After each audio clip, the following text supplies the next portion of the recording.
Hola, muy buenos días, buenas tardes y buenos días, según donde se encuentren. Quisiera darles la bienvenida a este seminario web de Preferred by Nature sobre el nuevo reglamento de la deforestación de la Unión Europea. Hoy nos vamos a concentrar en realizar una introducción de los principales elementos del reglamento y los requisitos a cumplir. El objetivo es garantizar que todos tengan una visión robusta del contenido de este reglamento que recientemente ha sido acordado sobre las importaciones y las exportaciones desde la Unión Europea en relación a una serie de materias primas o productos que se consideran libres de haber causado deforestación. La sesión durará aproximadamente una hora y media. Esperemos, bueno, habrá una primera parte de bienvenida, que 5 minutos. A continuación, una explicación sobre el reglamento. Allí estaré yo misma aproximadamente durante 45, una hora, explicando el reglamento. Y al final, con el apoyo de mis compañeros, haremos una sesión de media hora de preguntas y respuestas. Les invito a hacer cualquier tipo de pregunta. Es importante señalar que este seminario se enmarca dentro del proyecto LIFE Legalwood, que está financiado por el programa de LIFE de la Unión Europea. El proyecto se centra en fortalecer la implementación del Reglamento de la Madera, el EUTR, pero por razones obvias también estamos incluyendo dentro del ámbito de este proyecto la aplicación del Reglamento sobre la deforestación de la Unión Europea. El proyecto es liderado por Preferred by Nature, por nosotros, nuestra organización, en colaboración con 12 organizaciones que aparecen en la parte inferior de la diapositiva. Creo que muchos de ustedes ya nos conocen o conocen a Preferred by Nature. Por eso daré una simple introducción sobre quiénes somos. Preferred by Nature es una organización no gubernamental con sede en Dinamarca que participa en diferentes actividades para apoyar la producción y el abastecimiento responsable de madera y otros productos agrícolas. Llevamos aproximadamente más de 25 años trabajando en actividades relacionadas con nuestra misión en más de 100 países y tenemos oficinas y personal en más de 30 países por todo el mundo. Bueno, me presento, yo me llamo Leticia Calvo y trabajo en Preferred by Nature desde hace ya bastantes años. Actualmente lidero la parte de abastecimiento responsable y soy experta en cadenas de suministro. Como pueden ver en la presentación, tengo el placer de estar acompañada hoy por David Hadley, el director del programa de regulaciones, y Iván Bermejo, también un experto en cadenas de suministro.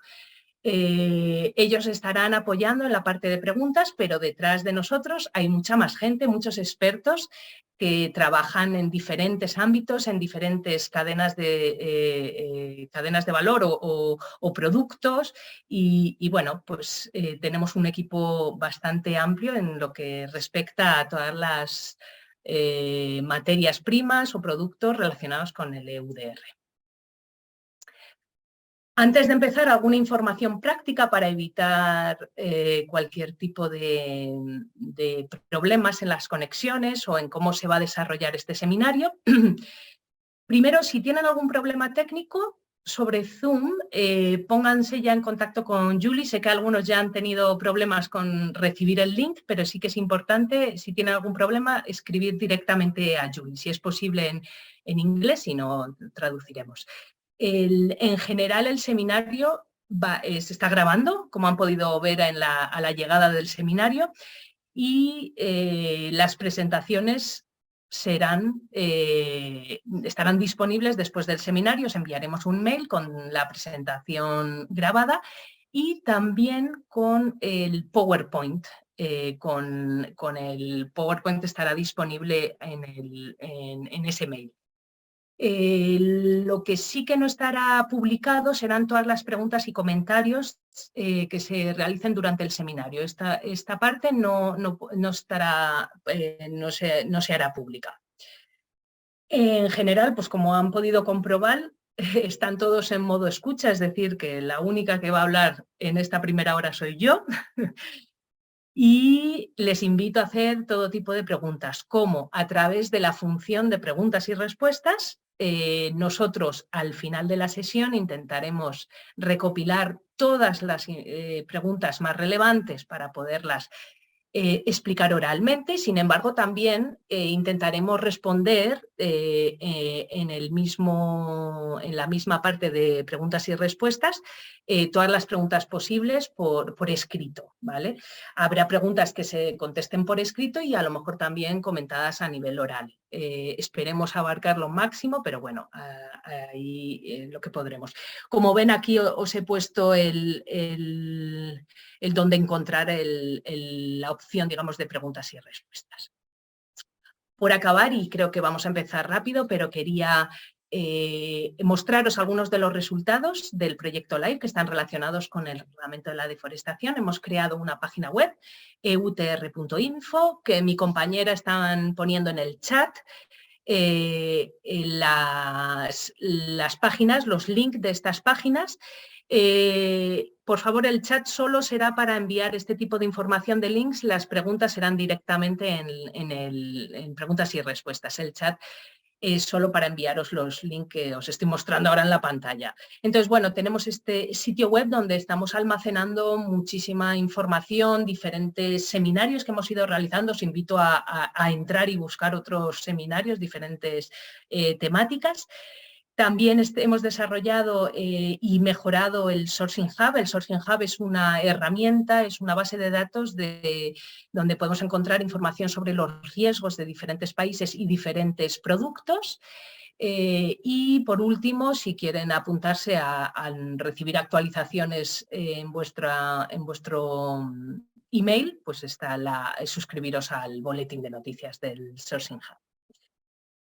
Bueno, empecemos en este nuevo reglamento que recientemente hemos tenido noticias. Antes de empezar, quería recordar unos acrónimos que creo que son relevantes, ya que cuando uno está familiarizado con el tema, los utiliza de manera constante. Entonces, creo que en la presentación aparece muchas veces y me gustaría aclararlo. Cuando hablamos de EUTR, nos referimos al Reglamento de la Madera de la Unión Europea, que ahora mismo no es el ámbito de esta formación, pero sí que está relacionado con el Reglamento Europeo de la lucha contra la deforestación. Utilizaremos el acrónimo EUDR para que tengan clara esta distinción entre los dos acrónimos que iremos usando.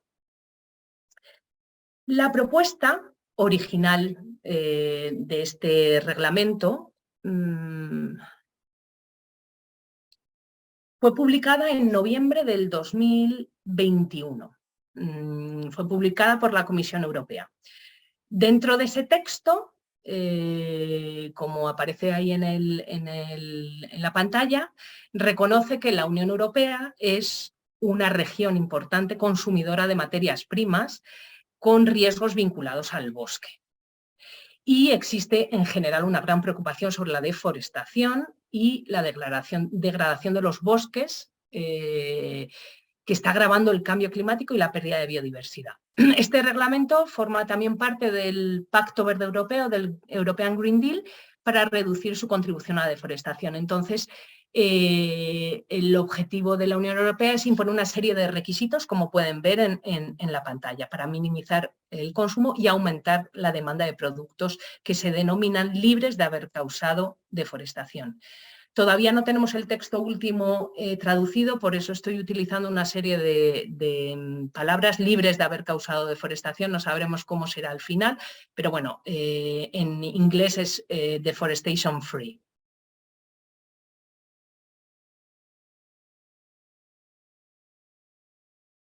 Para poneros al día sobre la situación actual del reglamento. Entonces, hemos seguido muy de cerca estos últimos meses, han llevado a cabo unas negociaciones entre la Comisión Europea, el Consejo y el Parlamento Europeo para Esas negociaciones se llaman trílogo y sobre 3 versiones diferentes. Una primera versión de la Comisión Europea en noviembre de 2021, el Consejo hizo una enmienda sobre junio, creo recordar, y el Parlamento Europeo hizo otra sobre septiembre. Entonces, estos últimos meses, el 6 de diciembre, finalmente llegaron a un acuerdo las 3 partes sobre un texto único o al menos una serie de temas principales relacionados con el reglamento. Las discusiones siguen su curso. A día de hoy todavía no tenemos la aprobación del texto final, pero creemos que va a aparecer en este primer trimestre de 2023. Una vez que se tenga, se va a publicar en el Diario Oficial de la Unión Europea y entrará en vigor 20 días después de la publicación en el Diario Oficial. Entonces, como pueden ver aquí en la pantalla, las empresas tendrán 18 meses para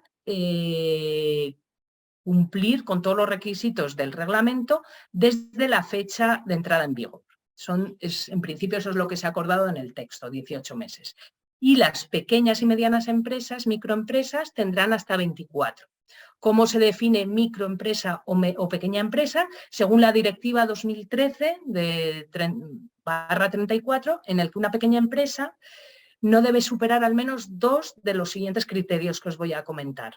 Que el volumen de negocio no sea superior a 8 millones de euros, que el activo por valor no sea superior a 4 millones de euros y que el número medio de empleados durante el ejercicio sea 50 o menos, para que tengan una idea. 18 meses parece suficiente, sin embargo, estamos ya cerca, sería aproximadamente para el mediados finales del año que viene. En el reglamento de la madera se dejó como aproximadamente, creo que eran 3 años para su implementación. Bueno, veamos, vamos a prepararnos y por eso nosotros estamos desarrollando estos seminarios para asegurar la difusión y el entendimiento de este reglamento, que es muy importante. Entonces, esta presentación que os estamos haciendo hoy se basa en estos 3 proyectos de texto original de la Comisión, la enmienda del Consejo y la del Parlamento. Además, también se basa en los comunicados de prensa desde el 6 de diciembre y el documento que mi compañera seguramente os envíe en el link del chat, el documento que es el texto cuasi definitivo aprobado por el comité el 21 de diciembre. Este texto seguramente tenga una serie de pequeños ya cambios, pero es el último texto que tenemos disponible a día de hoy.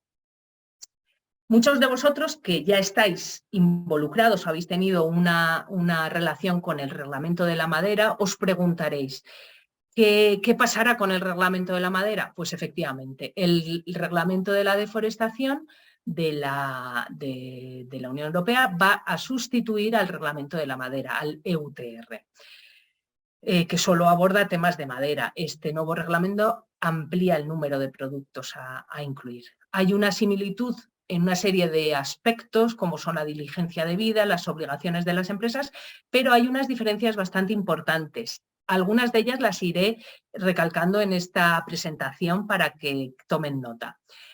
Con respecto al periodo de aplicación o ese periodo de transición entre un reglamento y el otro, según los artículos 35 y 36, comentaros que habrá un periodo de 3 años en los que las empresas podrán seguir utilizando el EUTR siempre y cuando los árboles se hayan talado antes de la entrada en vigor del EUDR y se comercialicen después de la fecha de entrada en vigor del EUDR. Entonces, tener en cuenta que habrá 3 años para esa transición. A continuación quería informarles sobre los componentes claves o la estructura del contenido del reglamento. Como veis en la presentación hay un primer componente, digamos, del reglamento que hace referencia a la prohibición de comercializar en el mercado europeo o exportar desde el mercado europeo productos que contengan o que se hayan alimentado de, en el caso que hablemos de vacuno, o se hayan fabricado utilizando materias primas que no se consideren estar libres de haber causado deforestación o no se han producido en conformidad con la legislación pertinente del país de producción. ¿Vale?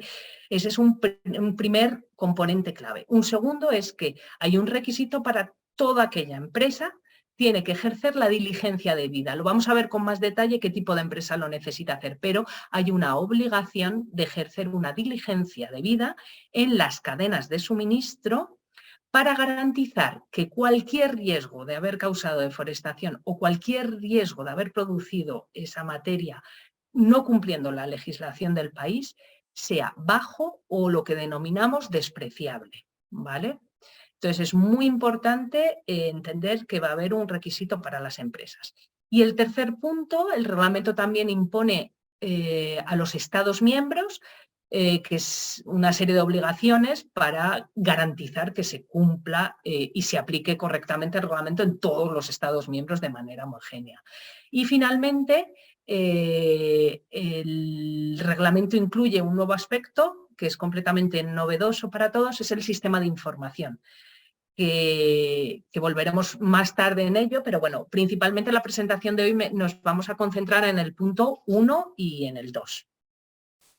Con respecto al alcance, os he comentado, el reglamento de la madera hablaba solo de la madera. Ahora mismo estamos incluyendo en el alcance de este nuevo reglamento los siguientes productos, que son la madera, el vacuno, el aceite de palma, la soja, el café, el cacao y el caucho. Pero además también se incluyen productos derivados de cada uno de estos productos principales.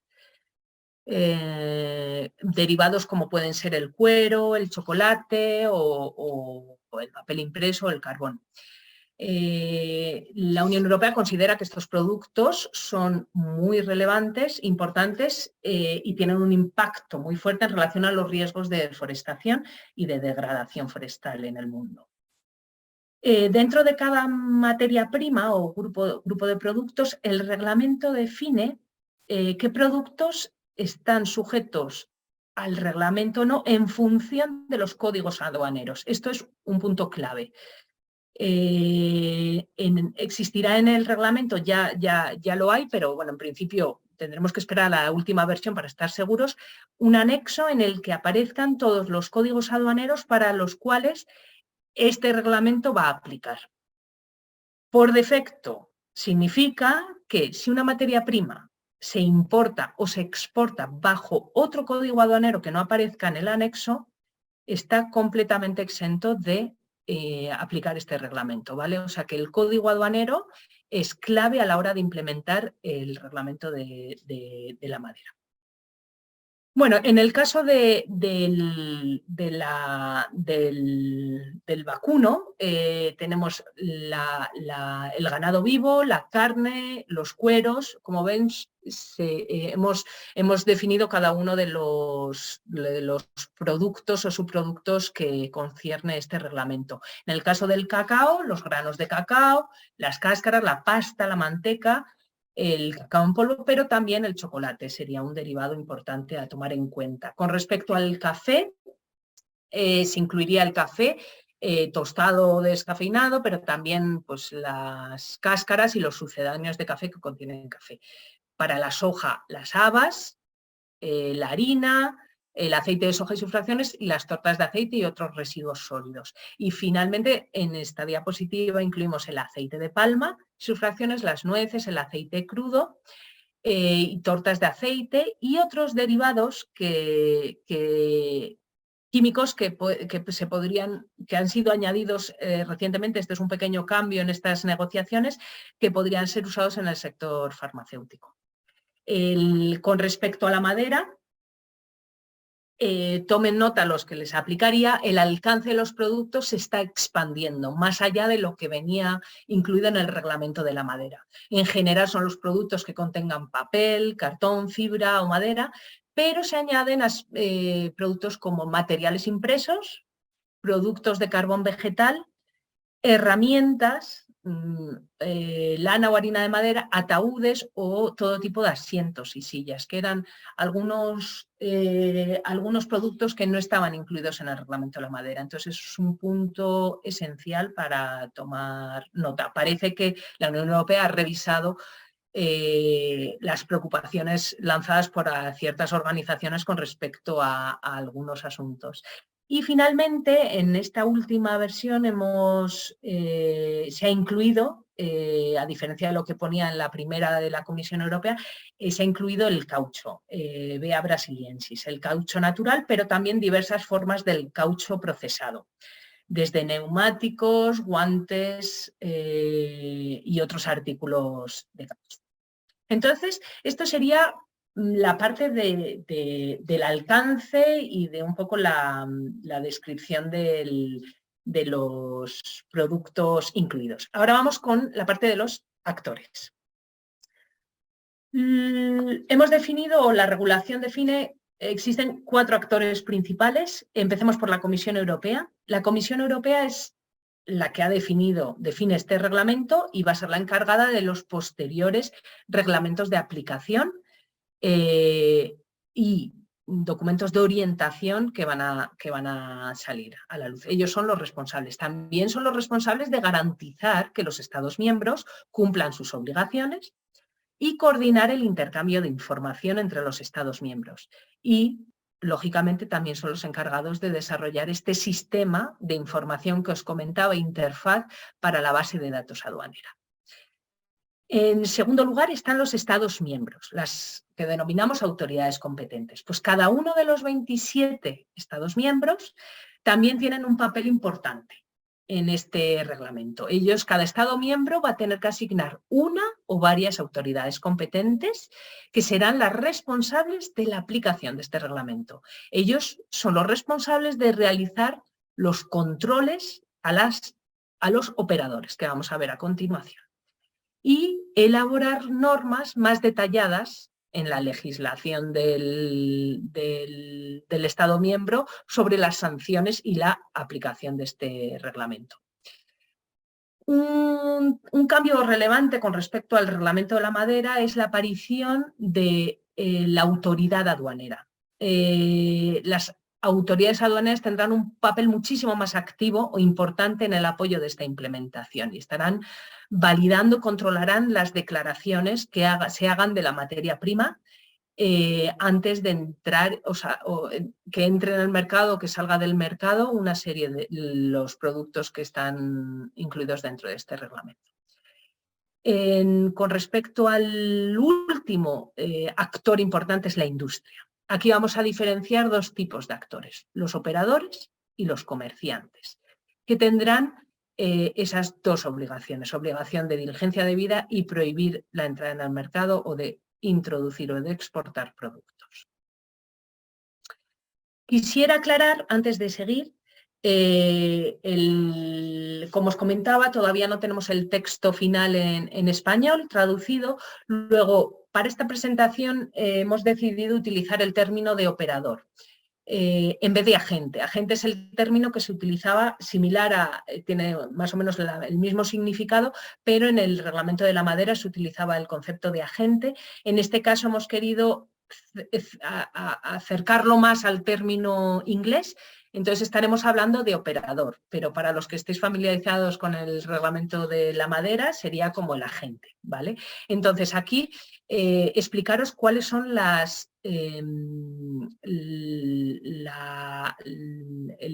definición, digamos, de un operador. Entonces, el operador va a ser una organización que comercializa materias primas o productos por primera vez en el mercado europeo. Es decir, que aparece en la casilla 8 del documento DUA. Pero también se añade, y esto es nuevo con respecto al reglamento de la madera, el concepto de exportación. Un operador también será aquella empresa que exporte desde el mercado europeo esas materias primas. Y esto es algo innovador dentro de este reglamento. Con respecto a los comerciantes, más o menos quedaría la misma descripción que aparecía en el reglamento de la madera. Las empresas que compran y venden productos que ya estaban efectivamente en el mercado de la Unión Europea. ¿Para qué? Para su distribución, para la transformación y posterior consumo. ¿Vale? Entonces, prácticamente son los que comercializan ese material que ya ha sido introducido por el operador, por el agente, digamos, en el reglamento de la madera. Aquí está presente este slide, esta diapo, quiero reflejaros un poco pues, esa dualidad, digamos, del operador como importador, es decir, los operadores y los comerciantes son las entidades que tengan siempre su sede en Europa. Entonces, un operador será el que importe que haya comprado procesadores fabricantes que estén fuera de la Unión Europea o que exporten ese producto fuera de la Unión Europea. Un aspecto también de cambio relevante dentro de actores que puedan estar involucrados en la implementación de este reglamento es lo que denomina este nuevo reglamento son los representantes autorizados. El concepto, si algunos ya lo conocían, sobre organismo de supervisión, tal como aparecía en el EUTR, en el Reglamento de la Madera, ha sido eliminado, pero la Unión Europea define el rol de representante autorizado. ¿Y quién es el representante autorizado? No existe todavía una descripción completa, pero sí que un representante autorizado será una entidad con un mandato formal de una organización para proporcionarles una función de apoyo y actuar en su nombre.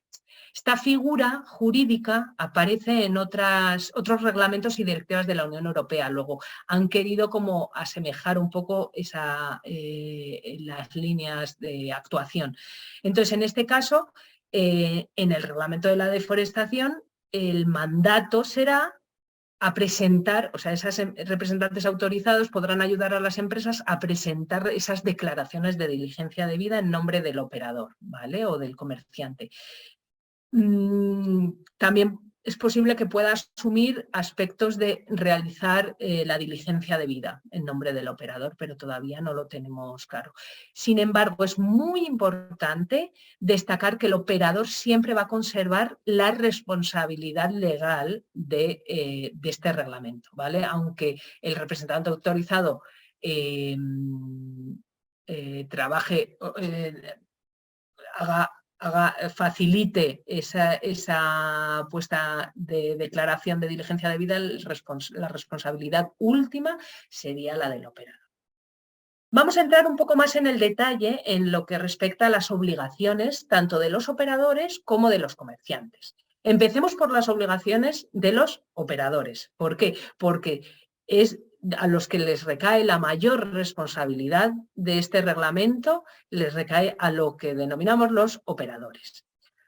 Solo van a poder comercializar en el mercado de la Unión Europea o exportar, recordar que es también la exportación, productos libres de haber causado deforestación y que se hayan producido de acuerdo con la legislación pertinente en el país de producción. El operador tiene una obligación, que es tener un sistema de diligencia debida para evitar el suministro o la entrada de materias primas o productos que estén de alguna manera asociados a riesgos de producción ilegal o de deforestación. Y finalmente, todos los productos que se comercialicen, se importen o se exporten, tendrán que estar cubiertos por una declaración de diligencia debida que acompañe la importación y la exportación del producto. Esto es algo nuevo e innovador. La declaración de diligencia debida, que tendrá que acompañar en cada producto comercializado. Con respecto a las obligaciones de los comerciantes, he querido incluir en esta diapositiva la parte de la izquierda y la parte de la derecha. Las obligaciones van a depender del tamaño de la organización. Los comerciantes que se consideran pymes, pequeñas y medianas empresas, o los comerciantes que no se consideren pymes.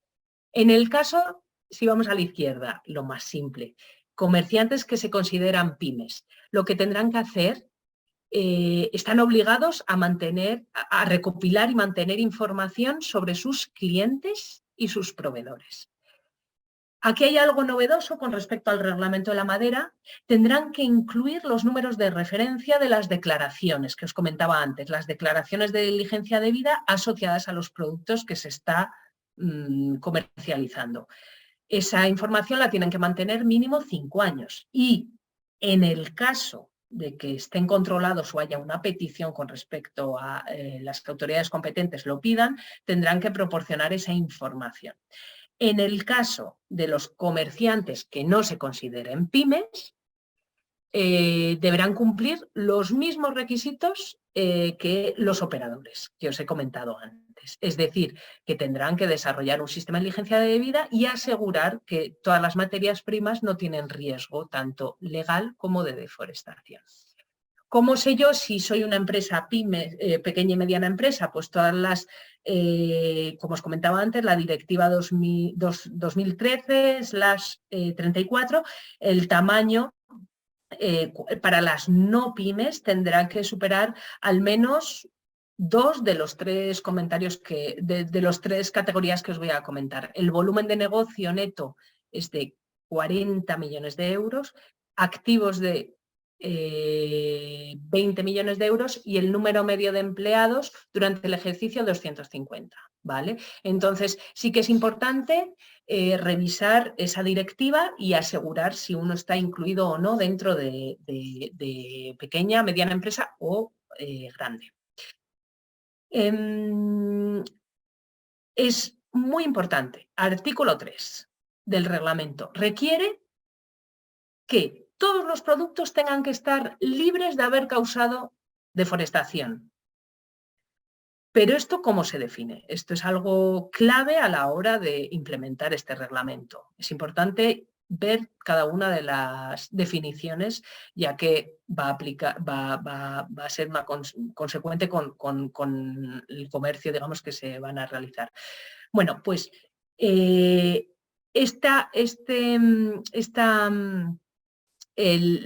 significado, digamos, es que los productos que contengan o que se hayan alimentado, cuando hablo que sean alimentados, por ejemplo, el pienso que alimenta al vacuno, ¿vale?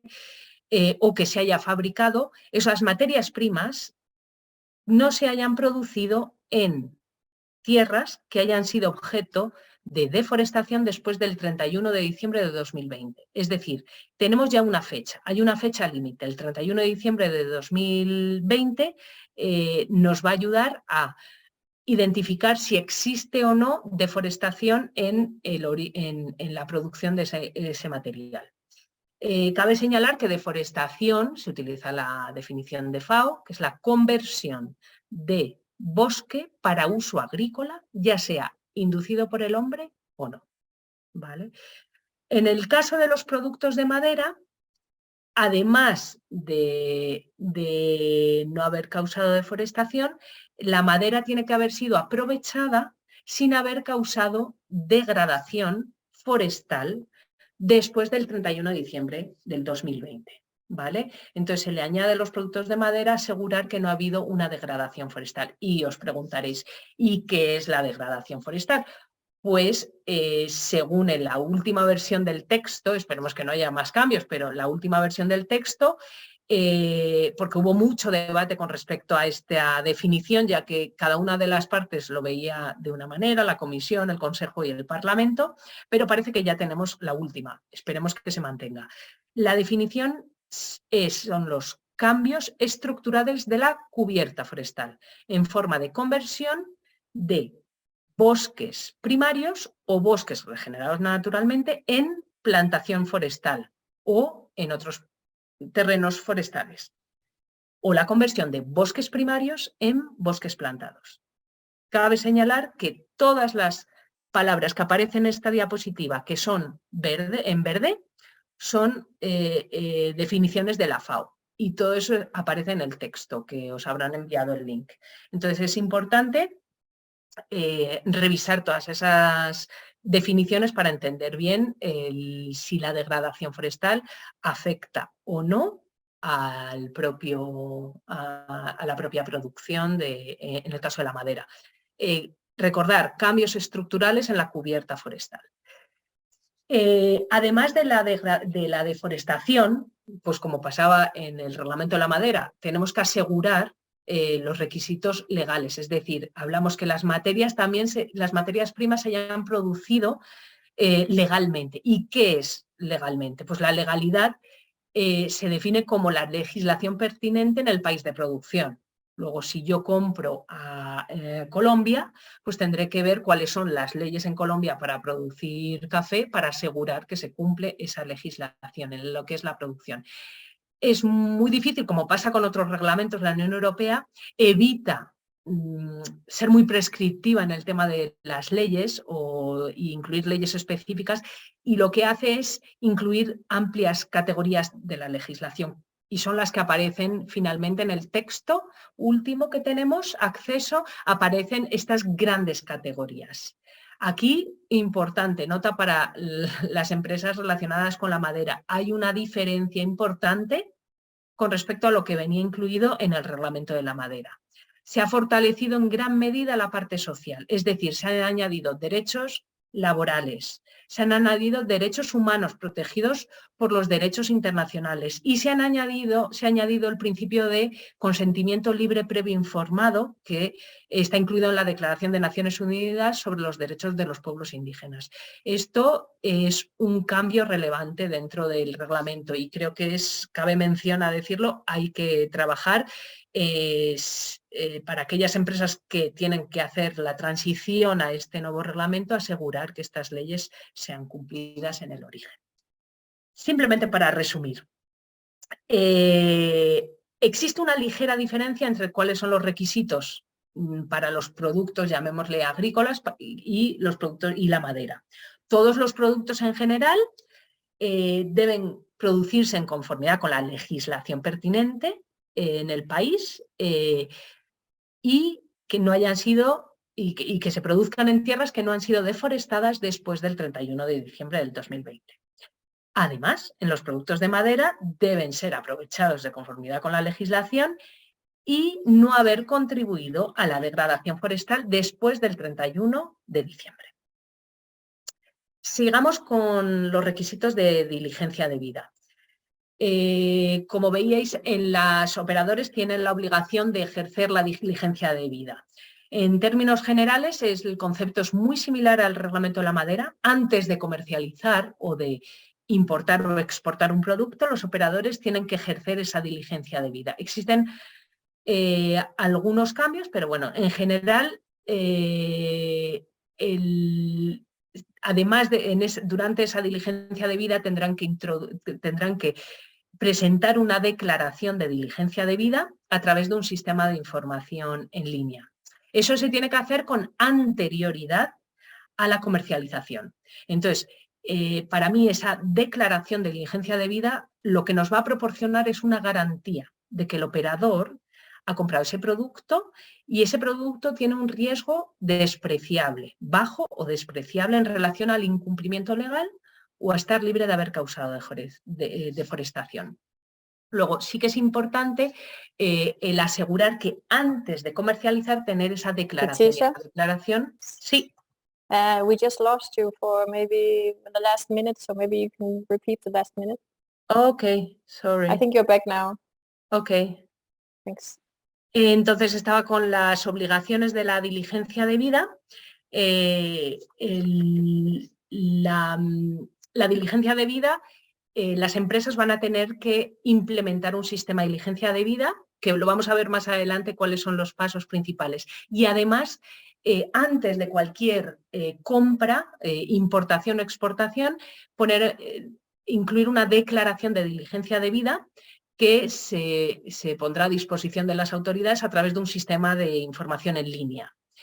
Es importante señalar que no se podrá comercializar, es decir, no se podrá importar o exportar sin esa declaración. Y esa declaración lo que nos va a justificar nos va a dar una garantía de que el operador del producto tiene un riesgo despreciable, un riesgo bajo en relación al incumplimiento legal o que no haya causado deforestación en origen.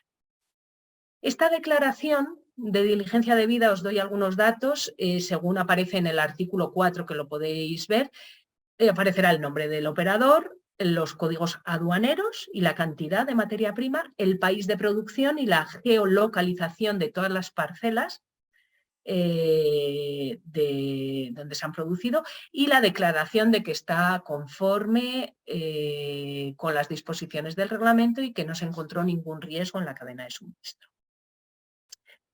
Como os decía, los requisitos de diligencia debida son muy similares al reglamento de la madera y son 3 grandes secciones: la recopilación de la información, la evaluación de riesgos y la mitigación. Vamos a ir viendo uno por uno, no nos vamos a quedar en detalle.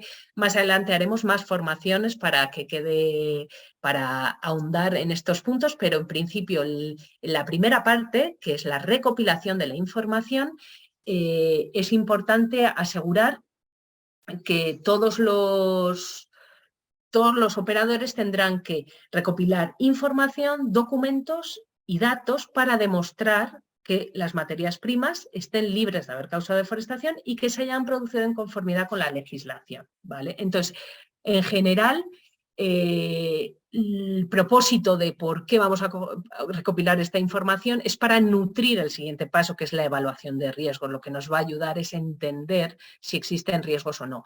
Estamos hablando de datos generales: descripción del producto, cantidad, país de producción, nombre del proveedor, nombre del comprador. Luego hay información un poco más relevante y más difícil de obtener, pero bueno, evidencia verificable de que el producto esté libre de haber causado deforestación o evidencia verificable de que el producto esté en conformidad con la legislación pertinente en el país.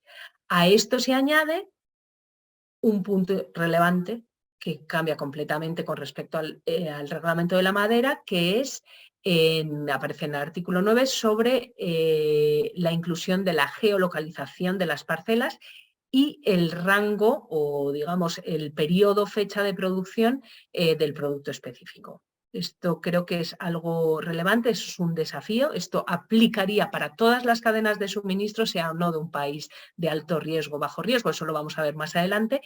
Y bueno, seguramente sea algo que se discuta para ver cuál es la mejor manera de aplicarlo, ¿vale? A continuación, una vez que tenemos la información, recibimos esa información, vamos a evaluar los riesgos. Los operadores lo que tienen que hacer es evaluar si existen riesgos de que esas materias primas hayan sido, en el origen, se consideren libres de haber causado deforestación, que no hayan creado deforestación, o que las materias primas se hayan producido en conformidad con la legislación pertinente en el país. Pero también se tiene que evaluar los riesgos de que esas materias primas de bajo riesgo puedan mezclarse o no con material de origen desconocido o que tengan un perfil de riesgo más alto. Luego, es muy importante, de cara a realizar estas evaluaciones de riesgo, tomarse en cuenta el aspecto de mezclar con otro tipo de cadenas de suministro en origen. Cuando hablamos de riesgo despreciable, significa que no existe una preocupación de cara al cumplimiento con lo que venimos diciendo, libres de haber causado deforestación y que sea legal. Pero es importante, todas esas evaluaciones de riesgo deben estar justificadas. Se tendrán que demostrar cómo se ha analizado y cómo se ha comprobado la información y cómo se ha tomado una decisión sobre el riesgo y, finalmente, qué medidas de mitigación se han adoptado. Estos son aspectos relevantes. En este reglamento, con respecto, un poco en la comparativa con el reglamento europeo, sí que se añaden criterios específicos y creo que esto es un punto bastante positivo en el reglamento, ya que te ayuda a orientar cómo van a ser esas evaluaciones de riesgo. Lo podrán ver con más detalle en el texto, es el artículo 10, pero sí que no voy a entrar en detalle, pero sí que es importante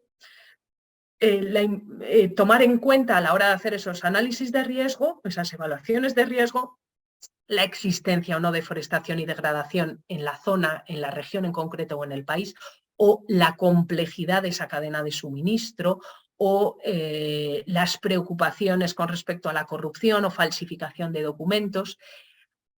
También las conclusiones de las reuniones de expertos de la Comisión Europea, Luego, hay una serie de aspectos, criterios a tener en cuenta a la hora de realizar esas evaluaciones. Y a raíz un poco del texto del Parlamento se han añadido, como os comentaba, hay una parte social bastante más importante en este caso, se han añadido también en esa evaluación de riesgos, se tendrán que tener en cuenta la presencia o no de pueblos indígenas y si existen consulta y cooperación de buena fe de esos pueblos indígenas o reivindicaciones. Luego como veis, se refuerza el aspecto social dentro de lo que es la implementación de un sistema de diligencia de vida y evaluación de riesgos. Esta diapositiva se sale un poquito de lo que se desvía de lo que es la diligencia de vida, pero bueno, creo que es relevante incluirla en esta posición, ya que, como podrán ver en el artículo 27, la Comisión Europea ha hecho algo novedoso, un cambio relevante, que es que quiere proporcionar una base de datos central de evaluaciones de riesgo. Bueno, el término en inglés es Country Benchmarks. Todavía no tenemos la traducción, pero bueno, la idea es que la Comisión Europea va a listar en 3 niveles, como veis en la diapo, alto, estándar y bajo, a los países. En un primer tiempo, todos los países estaremos en un nivel estándar y se irán publicando según colaboraciones y discusiones con los países de origen, cada uno de los niveles. Es importante señalar que, en principio, este listado va a estar listo antes de que acaben los 18 meses tras la entrada en vigor, para que las empresas puedan utilizarlo dentro de sus cadenas de suministro. Con respecto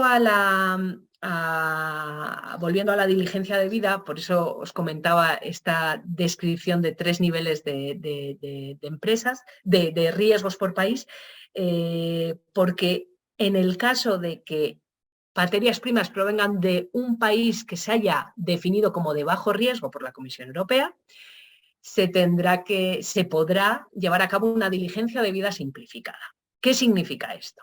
Significa que de los 3 pasos de la diligencia de vida, recopilar información, análisis de riesgo y mitigación de riesgo, las empresas deberán tener un primer paso de recopilar información, donde tendrán que demostrar, recopilar información, documentos y datos que demuestren que los productos cumplan con el artículo 3, que es libre de deforestación y producidos legalmente. Y podrán estar exentos de la parte de evaluación y mitigación de riesgos. Cuidado, el concepto de complejidad de la cadena de suministro tendrá que ser evaluado y si existe o no una mezcla del material con otro tipo de material para asegurar el origen. Y la geolocalización también se tendrá que incluir. Luego, cuidado, la diligencia de vida simplificada, hay una simplificación notable, pero sigue habiendo una serie de requerimientos y estará la comisión también revisando, o las autoridades competentes, si se está siendo consecuente con lo que se pone. El último punto de la diligencia de vida es la mitigación de riesgos. Una vez que se concluya el análisis de riesgo, pueden existir una serie de riesgos. Los operadores tendrán que desarrollar procedimientos para mitigarlos. Hay diferentes maneras, ahora mismo no nos vamos a entrar en el detalle, pero sí que es importante que todos esos riesgos estén mitigados. ¿Cuándo? Antes de la exportación. Si recordáis, como no haya una declaración de diligencia de vida con riesgo despreciable, no se podrá importar o exportar dicho material. Relevante añadir el concepto o el rol de los sistemas de certificación. Esto aparece en el artículo 10. Como pasaba con el reglamento de la madera, es similar. La certificación o los sistemas verificados por tercero se van a poder utilizar en el proceso de evaluación y mitigación de riesgo. ¿Okay? Sin embargo, no nunca va a sustituir la responsabilidad del operador en lo que respecta a la diligencia debida. Dicho de otra manera, el operador no puede simplemente asumir automáticamente, sin hacer ningún trabajo adicional, de que los productos son de bajo riesgo solo porque estén certificados. Necesita evaluar cada esquema, ya que, como estáis viendo, no estamos hablando solo de legalidad, estamos hablando también de no haber causado deforestación. Entonces, habrá que asegurar que esos sistemas de certificación estén en el alcance y la credibilidad. Luego, no es automático el aceptar certificación, pero sí se puede utilizar, recalco, en la mitigación, ya que los sistemas de certificación pueden perfectamente mitigar muchos de los aspectos que aparecen en este reglamento y en el análisis. Unas pinceladas al sistema de información del reglamento. Esta descripción es un ejemplo de nuestra interpretación, digamos, de cómo se podría poner en marcha este reglamento. Es la Comisión Europea la que va a proponer este sistema y habrá diferentes funciones dentro del sistema. Habrá un registro de los operadores, tendrán que ir subiendo sus declaraciones de diligencia debida junto con las de aduanas. Este sistema lo que va a ayudar es a las autoridades competentes a registrar el resultado de los controles también, de sus declaraciones de diligencia debida, y permitir diferentes perfiles de riesgo de los operadores y las materias primas para poder identificar importaciones de alto riesgo. La idea es que todo esté vinculado y puedan saltar alarmas de cuidado, hay una compra de un país con alto riesgo, pues harán controles directos. La idea es un enfoque basado en el riesgo. El operador pues, tendrá que presentar la declaración de diligencia debida, como veis, y habrá una interfaz que esté vinculada con la declaración de aduanas y se doble chequeará si está correctamente incluida toda la información antes de hacer cualquier tipo de despacho de mercancía. Ya vamos acabando esta parte de diligencia debida, pero sí que los operadores tendrán que tener un sistema de diligencia debida, en este caso documentado, es decir, escrito, tener unos procedimientos claros y revisarlo una vez al año. Esto sí que es importante. Además, para los operadores que no se consideren pymes, también se incluye la necesidad de tener un nombramiento de un responsable para el cumplimiento a nivel directivo y una auditoría independiente periódica para evaluar la eficacia de esas políticas y de esos controles y de esos procedimientos internos.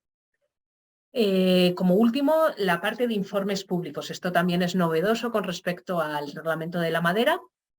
Anualmente tendrán que, siempre y cuando no sean pymes o microempresas o personas físicas, según la directiva que os comentaba, deberán anualmente informar públicamente del sistema de su sistema de diligencia debida a través de Internet o su página web, sobre todo incluidas las acciones que hayan puesto en marcha para la mitigación. Es importante señalar que hay otras regulaciones europeas que también exigen esa publicidad, informes públicos, entonces sí que se podrán utilizar otros instrumentos legislativos para hacer esta publicación. Y finalmente, la parte de sanciones, voy a ser muy breve, ya que todavía no tenemos claros cuáles van a ser por cada país, pero sí, a nivel global, las autoridades competentes serán las responsables de la aplicación efectiva de estas normas por los operadores y van a realizar una serie de controles, ¿vale?, que siempre van a utilizar un enfoque basado en el riesgo, ¿vale?, de acuerdo con ese sistema de información que os comentaba antes. Ahí saltarán alarmas para hacer controles o ellos mismos tendrán un plan. Sí que tienen que informar al público sobre todas las actividades y los planes de control que hagan. Y además también podrán... Vale, se había parado la grabación, creo. Espero que se me escuche bien. Si hay algún problema, decidme. También se podrán realizarán controles sobre las preocupaciones fundamentadas por parte de terceros. Es decir, si una ONG tiene alguna queja sobre una empresa, las autoridades competentes podrán ir a visitarlo. La última versión del texto del reglamento que podréis encontrar sí que añade unos controles anuales homogéneos, en los que se definen controles anuales que abarcarán, por ejemplo, el 1% de los operadores o el 1% de la cantidad de las materias primas si son de bajo riesgo, y si son de alto riesgo, al menos un 9% de los operadores. De alguna manera, estos son unos mínimos que se están intentando crear para que sean similares para todas las entidades, para todos los Estados miembros. Unas pinceladas sobre las acciones correctivas. Existen también, las autoridades podrán exigir a los operadores que adopten una serie de medidas correctivas proporcionales para rectificar algunos incumplimientos. Aquí listamos varias de las que podrían ser, según el tipo de incumplimiento. Y finalmente las sanciones determinarán, los Estados miembros serán los que fijarán los valores de esas sanciones. Como os decía, todavía queda que los Estados miembros implementen esas, traspasen el reglamento a la propia legislación del país, y las sanciones previstas tendrán que ser efectivas, proporcionadas y disuasorias. Y bueno, aquí incluimos algunos de los ejemplos que podrían tener lugar. Hasta aquí quería hacer la presentación. Me parece que estoy más o menos en los tiempos.